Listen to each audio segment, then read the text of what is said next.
आज केम्ब्रिज शाळेचे संस्थापक कैलासवासी भारतजी गव्हाणे सर यांच्या 18व्या पुण्यस्मरणानिमित्त या ठिकाणी गुणवंत 10वी-12वीच्या गुणवंत विद्यार्थ्यांचा सत्कार आणि त्याबरोबरच स्कॉलरशिप असेल आणि अनेक विविध स्पर्धेचे जे विजेते आहेत त्यांचा सत्कार समारंभ या ठिकाणी आयोजित करण्यात आला होता. केम्ब्रिज विद्यालय ही त्यांच्या मेहनतीने विद्यार्थ्यांना देणाऱ्या गुणवत्तेमुळे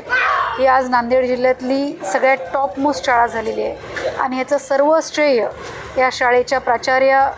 आमच्या भगिनी रेवतीताई गव्हाणे आणि त्यांच्या संपूर्ण शिक्षकांना या ठिकाणी जातं. अत्यंत शिस्तबद्धता, विद्यार्थ्यांना कलागुणांना वाव देणारे अनेक उपक्रम, पालकांचे मेळावे आणि विद्यार्थ्यांना योग्य ते मार्गदर्शन या सर्वांगीण गोष्टींमुळे आज आपण बघू शकतो की केम्ब्रिज विद्यालय हे खूप चांगलं नावारूपाला आलेलं आहे आणि त्यांना माझ्या मनापासून शुभेच्छा आहे.